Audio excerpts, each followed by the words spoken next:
It's the Locked On Podcast Network, your team every day. So hype right now. Anything's possible. I'm on mama. I'm on my lady, ma. Anything's possible. Yeah. Rain and J's back with the vengeance. All the real Celtics fans in attendance. This the truth like 34. This like walking in the garden when you hear the roars. The crowd goes crazy. Most in-depth coverage on the daily. Mainly podcast royalty, the content kings. When you talking about the franchise with 17 rings. Focus like Danny at the deadline. Global but it got a local feel like the red line, the blue line, the green line. Play it in between time. I'ma throw my C's jersey on in the meantime and press play. When the F's done, I can't wait until the next day. Trying to stay in tune with the C's, that's the best way. Melly.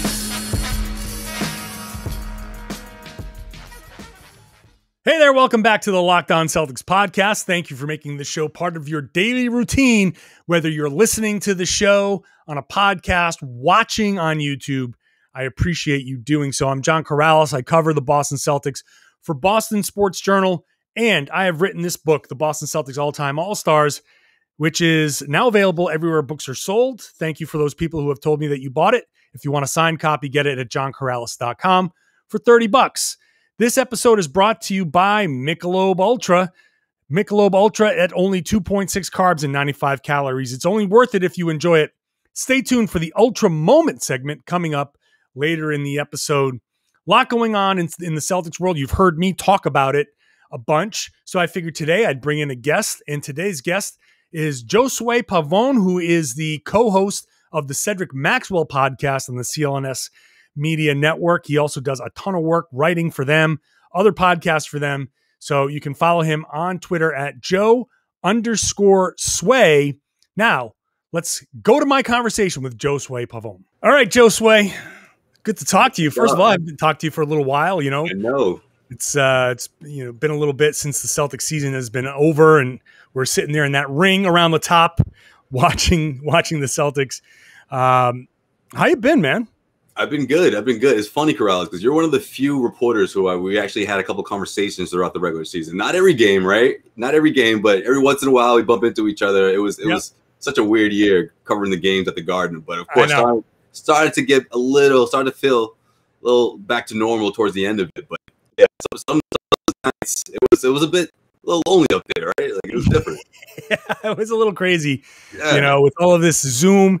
People don't understand, when you're covering things through Zoom, you go there and it's, I don't know, I like being there. I like getting to see certain things from certain angles and you see things differently while you're there. But sometimes it's just like, why am I driving all the way into the Garden where I can only talk to everybody through Zoom? It's so weird. Like, I see you. You're right down there. And I can only talk to you through the video. Just 5 minutes of your time, it's like all that locker room stuff and all the, when you're asking questions, making eye contact. I don't know. It's just different, but it is. Hopefully we'll get closer to somewhat what it was before. Hopefully. So let's just start here with Team USA. Now, we were just talking before the show started about, we're going into, the season ended, and then all of a sudden, like, instead of being able to take a breath, it's like, oh, Danny's gone. Oh, there's a new coach. Right. Oh, yeah. So now we're at Jason Tatum playing basketball again. Yeah. And so when you heard Jason Tatum missing the game with the knee issue, what was your reaction? A little panicked, a little bit. I mean, you have to be, right? I just think when you think about the course of the regular season and all of the injuries, this isn't good. And especially Celtics fans, they don't like to hear knee problems. Like, that's the last thing they want to hear, and especially from someone like Jason Tatum. But I'm one of the few guys, too, that also wants to see him flourish this opportunity. I know some Celtics fans, they're not all that interested in seeing him, sort of help guide this team to potentially winning a gold medal. So, I'm sure for those people, they're a lot more freaked out. But for me, I'm a little freaked out. Yeah, you don't want this thing to become serious. And if that's the case, you pull the plug immediately. I mean, I think that's the obvious thought, when you hear that. That's the obvious thought. If this thing gets serious, then you pull the plug with him in Team USA for sure. I will say that, I brought this up and I had a whole segment on the show yesterday about kind of not freaking out, but like a little on edge, just like, all right, like the slightest hint of soreness, shut it down. But the point that was made in a lot of the comments was, Udoka is right there. Like Ime Udoka is right there. And he has a very good sense of what's happening. So I'm sure that anytime the wind blows the wrong way, Udoka's like, wait a minute, hold on. Are you okay? So debut season on deck. Jaylen Brown, we're not sure is going to be 100% at the start. We need to see Jason Tatum be 100% at the start, just so we can get a really good idea, especially like you said, those two and their connection and how they're going to lead this team. Yeah, I will say that I'm very happy that Udoka is there, just in a sense of like Tatum and Udoka getting this extra kind of head start. It's very much like the head start that Kemba Walker got a couple years ago. Yeah. And people will joke about, well, that team didn't do anything, but you remember that they started out, I think, pretty well. Yeah. Kemba was an all-star. Like we thought like there was going to be some noise here. Yeah. And it wasn't until after the all-star game that Kemba had the knee injury that all of a sudden things started to fall apart. But people forget that. Yeah, and that's a really good point, especially, 4 Celtics players, Kemba was still Mr. Fourth Quarter, if you will, right? A little bit, right? You remember some of those games where the Celtics, where things were really close, he would turn things on in the second half and close the door on teams, Yeah, that's true. So to have I just wish. Sorry, hold on real quick. I gotta get this in there. I just wish, and obviously it was never going to happen because of his injury, but I just wish Jaylen Brown was with them guys. I wish he was with those guys right now because it's like. I just think of like Udoka, the coach and Jason walking into the Auerbach Center that first day, like, laughing, arms around. I mean, obviously I'm exaggerating here, but it's just like if you're Jaylen Brown a bit, you have to wait to sort of make that connection, And that, I just thought it would have been really, really special to see all 3 of those guys, competing together right away. But yeah. I wonder if he would have gotten an invite if his wrist was healthy. If he was healthy, yeah. Yeah, I just wonder because, they could have used a guy like that. And maybe Udoka would have pushed for an end of bench kind of, even if you say, well, we're not so sure, but like, come on, let's get this guy in there. He can help. Right. But look, at the very least, you get Tatum in there and building that relationship early on.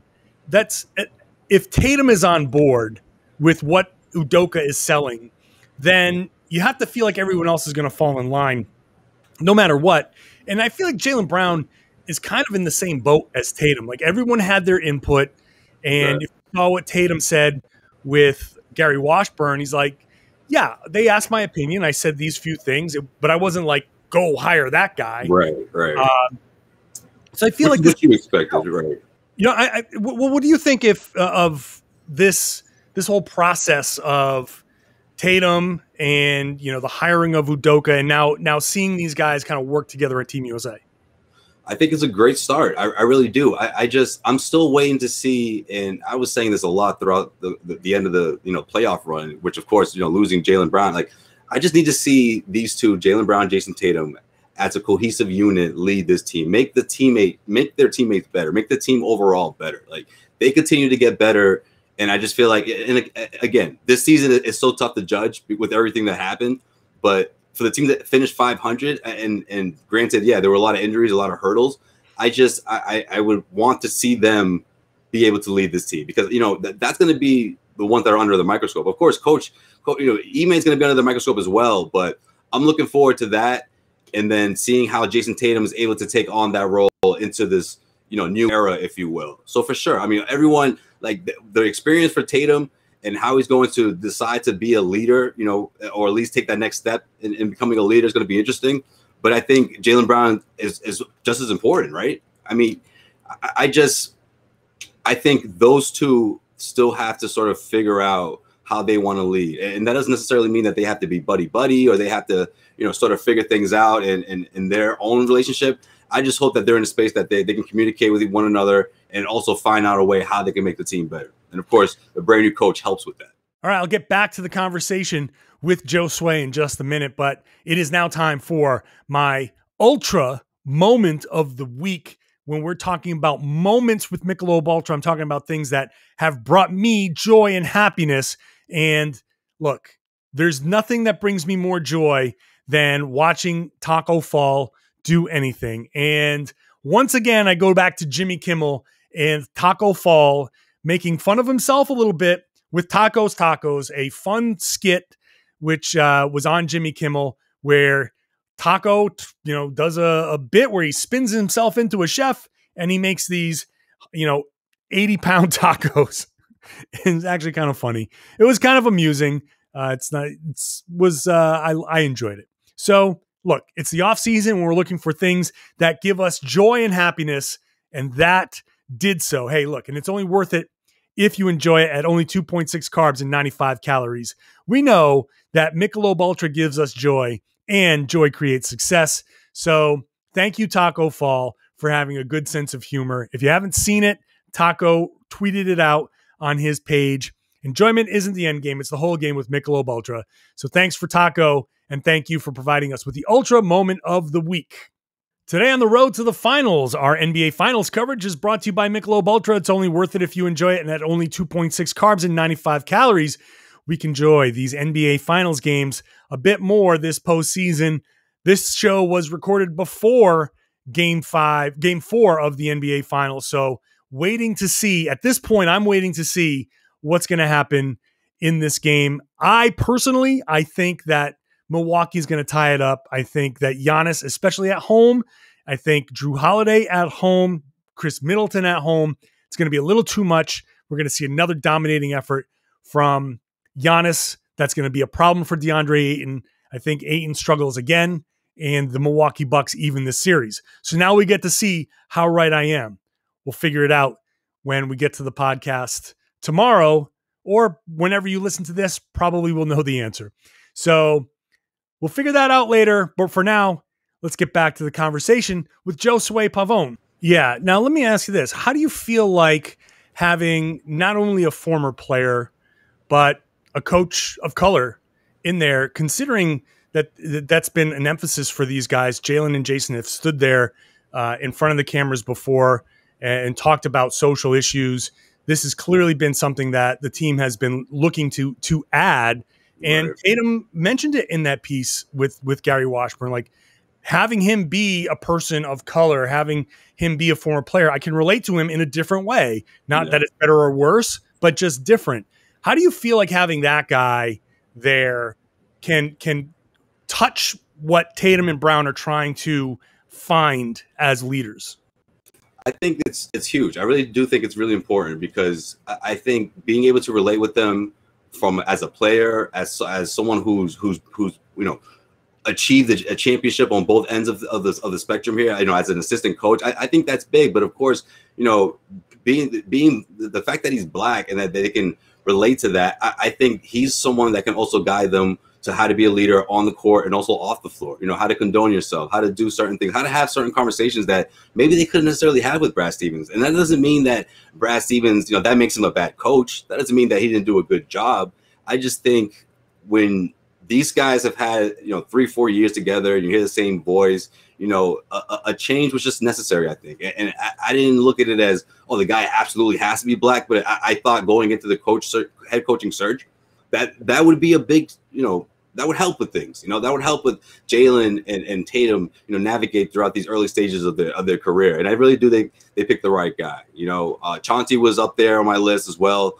But at the end of the day, I mean, these three, they have a history together. Marcus Smart, the four of them have a history together a bit. I think they're impressed with him. I think the fact that he plays a big part. But not only that, but he comes from the school of Popovich. Those championships, those runs and those battles against the Miami Heat, Jason Tatum, Jaylen Brown, they remember that. These guys were in high school. They looked up to, to the LeBron James and, of course, the Kobe Bryants and, who he means or what he meant to Jason Tatum, So I think all of that is relevant. And I really do think this is the right guy to lead this group. I like the many levels of connection between Udoka and Tatum, and like you said, the school of Popovich and all that other stuff. It's almost like if you're nailing something down, the more nails that you can use, the stronger that hold is. If you just have Right. one, it can shift a little bit. If you have two, it can shake a little bit. But when they connect on 4, 5, 6 different levels, it just Exactly. solidifies that connection. And that is an important thing. And I bring it up a lot because in some people want to criticize the fact that race was one of the boxes that needed to be checked here. But that I keep saying they're not playing for the fans. The fans aren't going to be the ones who are playing for the coach. It's the players who are playing for the coach. Right. And considering the current climate, this is an especially important connection for these players to have. But then the former player. And then when you hear Tatum talk about Greg Popovich and his confidence in Tatum in 2019 during the World Cup, and how that confidence that Popovich had helped fuel Tatum to take another step. Now that you have Udoka as that Popovich connection, that's another connection there. So Right. I feel like this is a coaching hire that gives the Celtics the best chance that to succeed moving forward. There were some other names that I thought could have been good. I was big on Kara Lawson, but she's very clearly staying at Duke. I really In the early run, I was thinking Kara too. Yeah, I thought that would have been a really great kind of hire as well. But I think the Udoka connection has. I'm trying to find people who have something bad to say right. about the Udoka hiring, and no one does. Literally, no one does. And this Also think- connection. Go ahead. Yeah. No, I was just gonna say. I also think the his basketball background, the fact that he didn't just play in the U.S., he sort of got a taste of the way things are in Europe, and I just think all that is relevant. I can't imagine the sort of conversations he'll have with Tatum, just throughout this tournament, just throughout the Olympics, and I think all of that is relevant for sure. Being able to say that he's been through it, he's certainly been through ups and downs. Whether you want to say someone who sort of had to fight to stay in the league, obviously defensive minded, a point guard, all that bodes well for him to be, a great head coach. The story that he told about Isaiah Thomas was like, man, this is, you're good out there, but I think your calling is on the bench, leading a team. I just think all of that you want to hear, you love hearing all of that because you want to see the Celtics go back to just the culture that it used to be a bit, right? Like whether we're just talking strictly defense or whether it's just all the best effort night in and night out, regardless of how talented the roster looks, right? And I'm thinking about those Isaiah Thomas, Evan Turner teams, the one that used to give the champion Golden State Warriors some fits every single time they played each other, because you knew that at the end of the day, they were going to give 100% effort, the maximum effort. This past season, I mean, let's be honest, if we're talking just pure effort, it's the lowest I have seen from this team since I don't know what the first season of Brad Stevens, when there was 42 different Celtics players, that very first, rebuilding year, I mean, maybe I'm exaggerating a bit, but like whether we're talking about just putting the max effort or guys just knowing their role, I think they have a lot to figure out here. So, it's going to be really important, but getting back to being that team that gets things done on the defensive end, that's going to be a huge key in for Ime, and we saw that in the press conference. When he was introduced, he said all the right things, and him and Brad Stevens are everything. It seems like they're transparent. They're on the exact same page. Yeah, and him bringing in Damon Stoudemire, those Pacific teams were known for being defensive minded teams, and so he's creating a bench that seems to be defensive minded. He's creating. It seems like he's going to create a culture based on that defense, and we'll see exactly how that pans out moving forward. Another element in all of this is how the team continues to be built, and the one thing working against Udoka is going to be the business side, I think, of this, because Agreed. Brad Stevens is sitting here. He's got to put a team together. You got Marcus Smart eligible for an extension, but do they give Marcus Smart an extension, or do they say, hey, Marcus, we'll talk about it next summer because we're trying to look at cap flexibility? And you got Marcus Smart sitting here saying, like, you're basically saying, hey, Marcus, we love you. We want to keep you, but we're going to see next summer if there's somebody better that, and we'll let you go. If we like somebody else better, we're going to let you go. Man. If you can't find anybody better than you, then yeah, we'll sign you to a contract. I wouldn't word it that way. I don't know, Corrales. I don't think you put it that way. I would put it. I put it this way. All right, I would sit him down and say, "Look, Marcus, we want you here. We think you're part of our future. We love to have you, but we want to see you take on." No, right? You got to drop the butt, or however, as they say in business, right? But we want to see you take on that starting point guard role. We know he can do it. I mean, at least I believe he can do it. Whether we're talking about assist, just being a pure facilitator, I think he took a step in the right direction this season. Defensively, with injuries and things, I don't want to say he took a step back, but him not being named to the all defense, I think most of us saw that coming, right? Let's just if we're being honest, right? So prove to me you can be our long-term starting point guard and you have a raise. You're here to stay.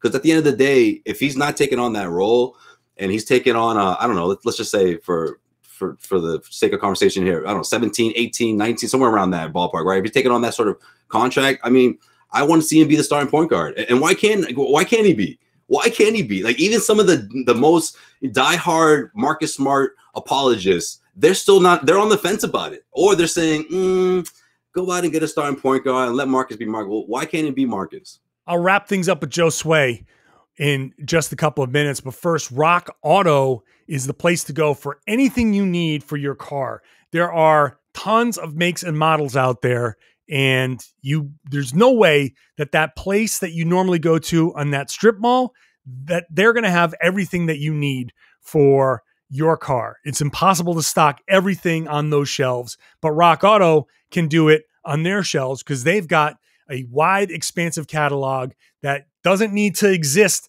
in some little plot of land. They have their big warehouse, and you can just go onto rockauto.com, and you don't have to spend 30 to 50 to even 100% more for those same parts at that chain store or a dealership, no matter how complicated or how simple you need your parts to be. If you are rebuilding something in your car, you can go to rockauto.com. You need wipers or a carpet, you can go to rockauto.com. It doesn't matter. They're a family business that's been serving do-it-yourselfers for more than 20 years. So you can trust them.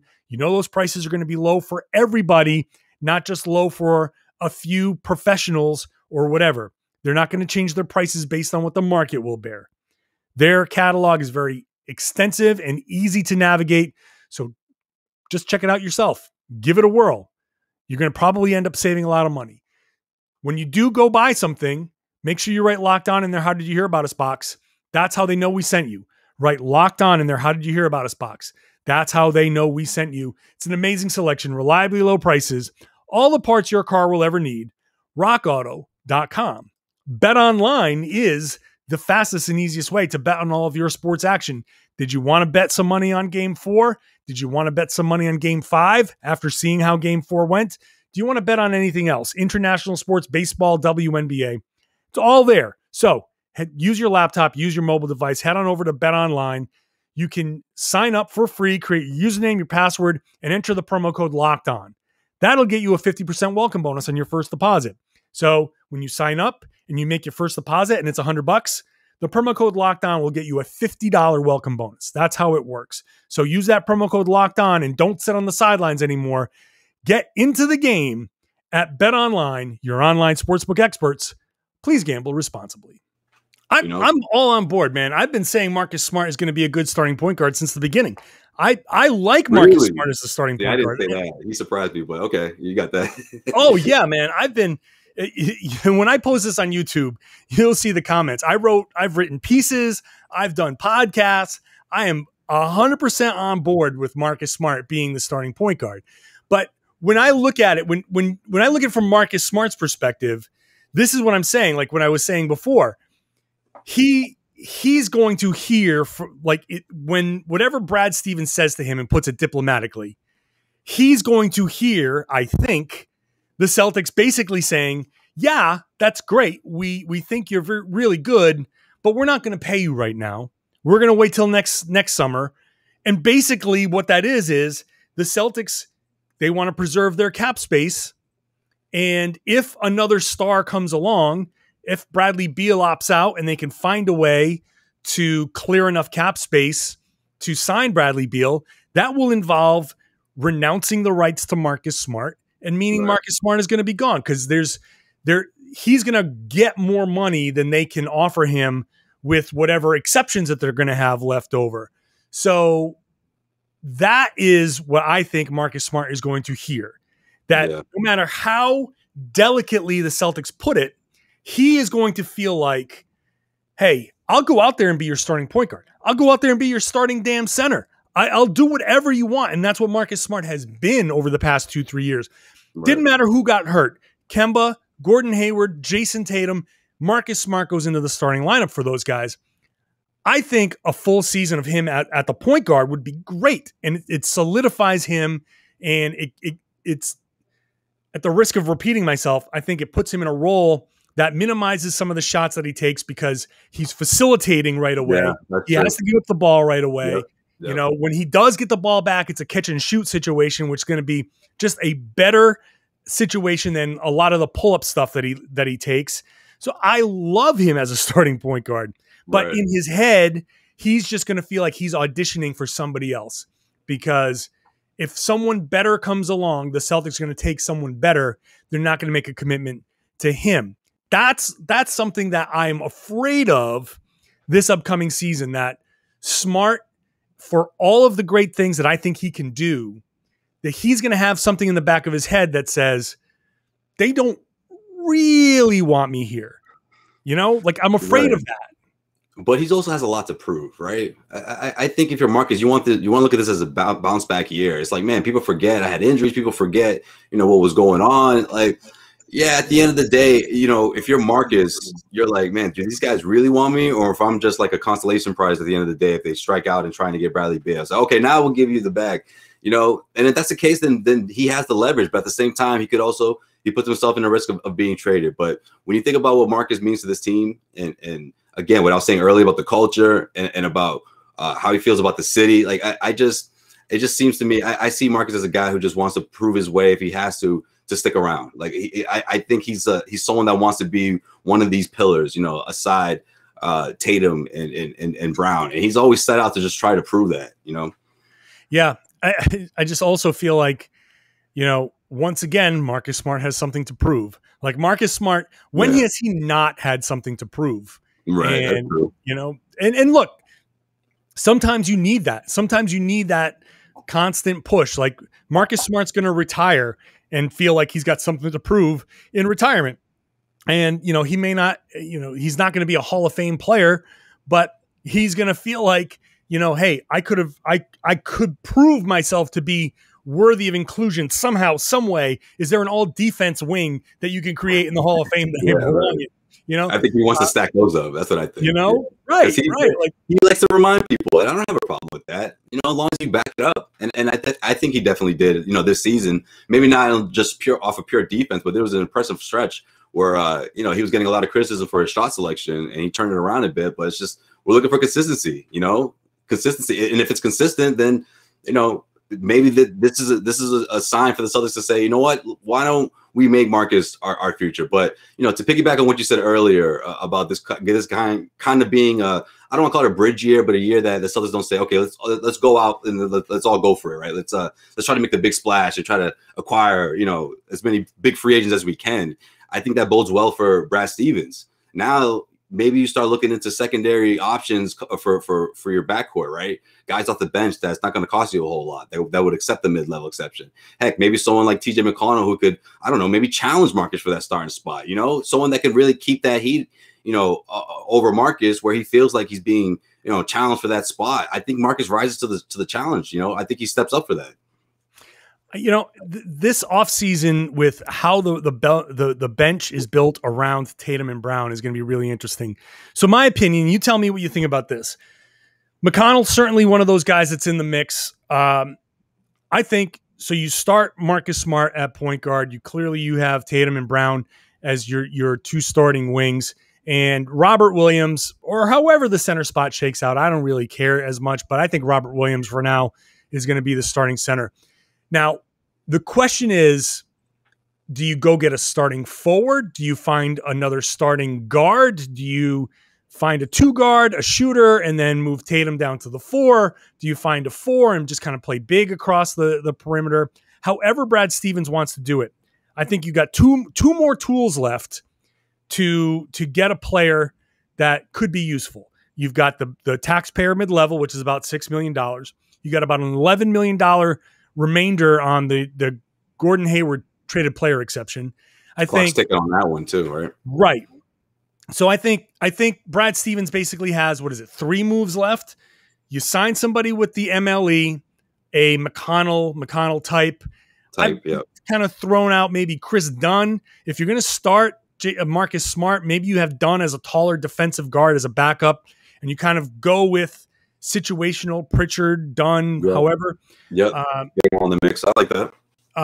Then you have the traded player exception, which you can maybe use to go out there and get a forward that could be available. I don't know who might be available, but I threw out JaMychal Green in Denver, who has a player option, and if he's gonna decline the player option, then what he could say is, "Hey, I want to go to Boston, Denver. I'm gonna pick up my player option."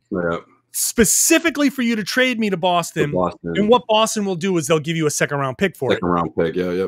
If you don't want to do that, then I'm just going to decline my option and sign somewhere else. So you're not going to have me either way. You might as well get a second-round pick out of it. That's what about what are you doing with Tristan Thompson? Is that a long-term thing? Like, what's the value on him? That's part 3.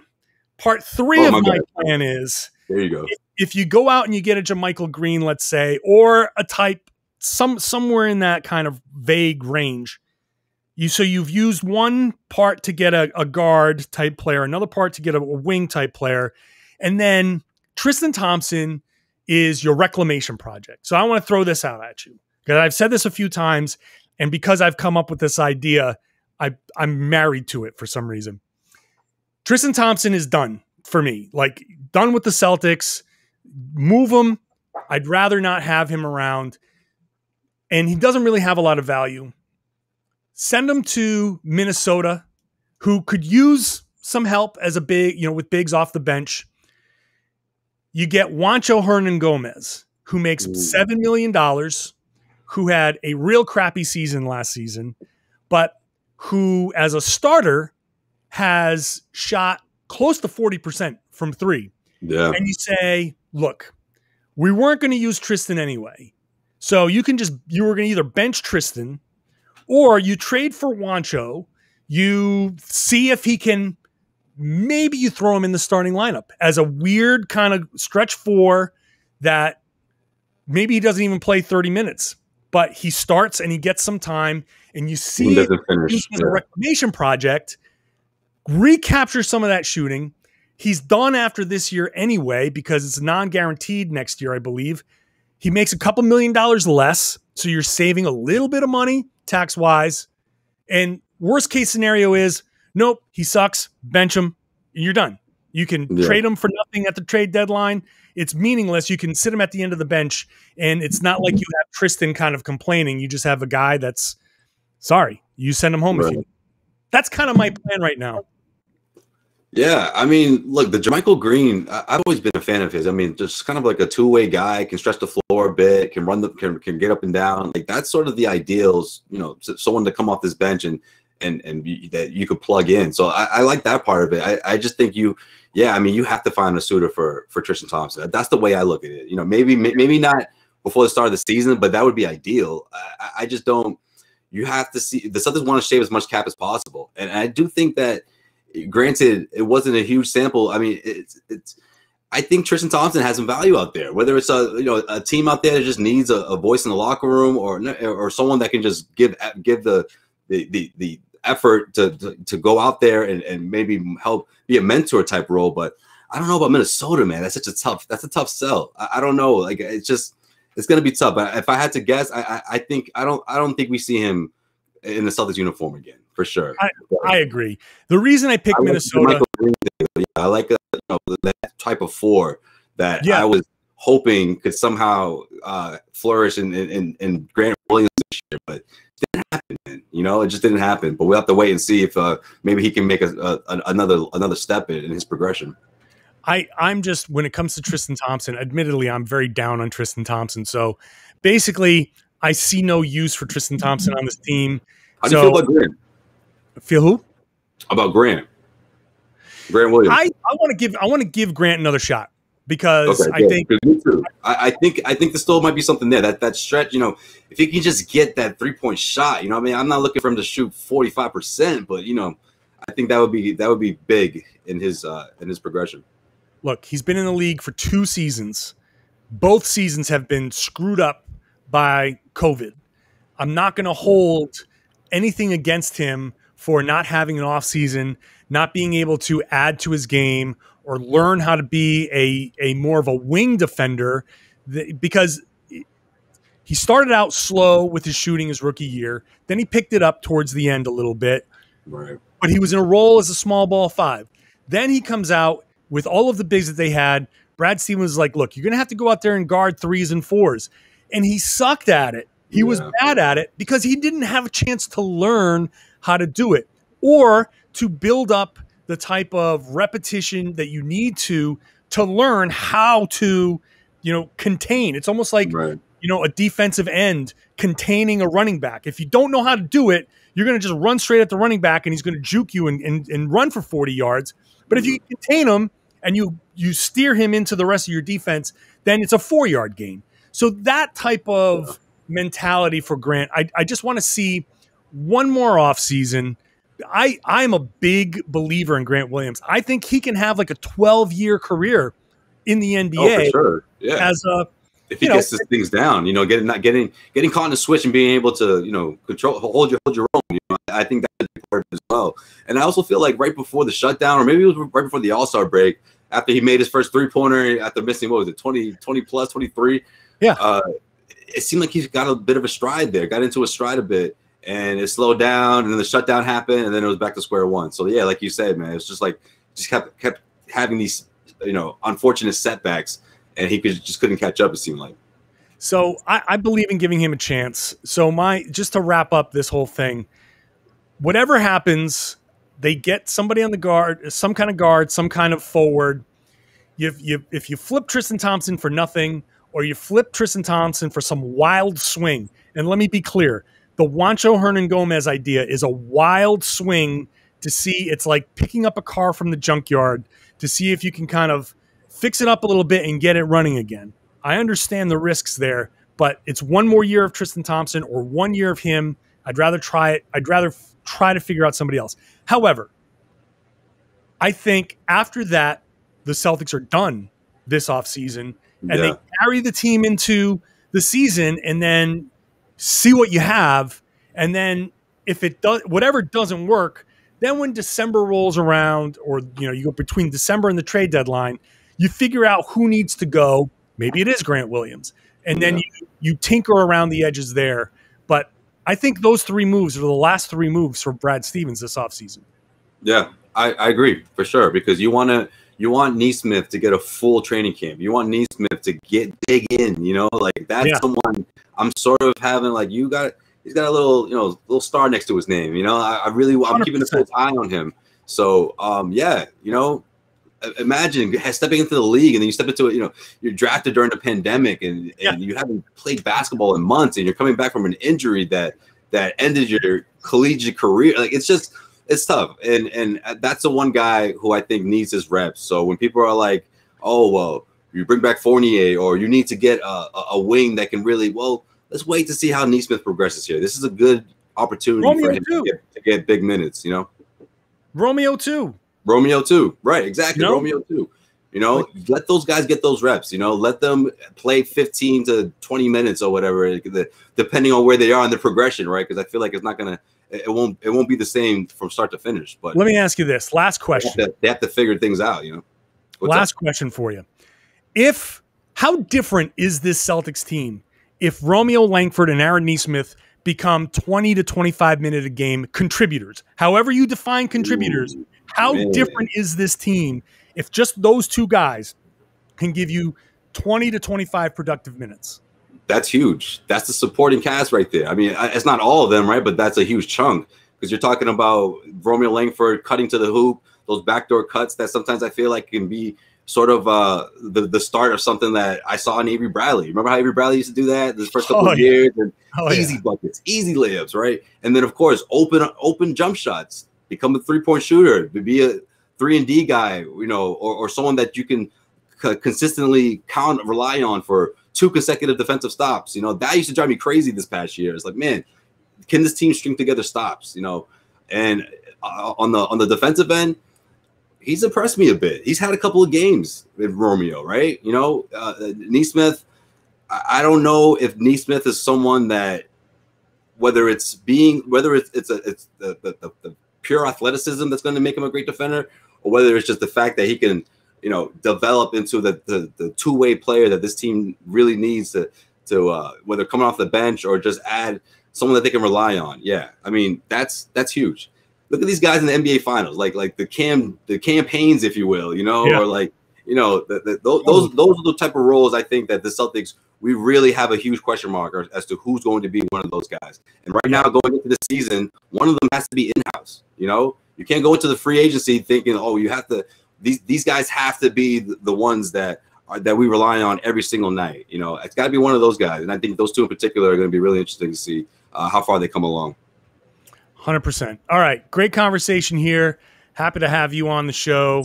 Same. Appreciate it. Appreciate it. Joe_Sway. That's Sway. Right. That's right. Appreciate you having. Check him out on one of his many shows, many podcasts, CLNS Media, co-hosting with Cedric Maxwell. What's it like co-hosting a podcast with Cedric Maxwell? Oh, it's wild. It's wild. He's not even completely sold on the Tatum and Brown thing. He's thinking maybe. I'm like, man, give him another year, Max. Give him another year. He wants to see contrast. That's his go-to word right now. So it's wild. It's fun. You don't know where the conversation is going to go. Check us out. Seriously, you know, if you haven't already, Cedric Maxwell podcast, wherever you stream your podcast, we're there for sure, man. All right. Check him out. Again, at Joe_Sway on Twitter. Appreciate having you on, man. Always, Corrales. Appreciate you, man. We'll catch up again soon for sure. You got it, man. Great conversation with Joe Sway. Good dude. Check out his work. Follow him on Twitter.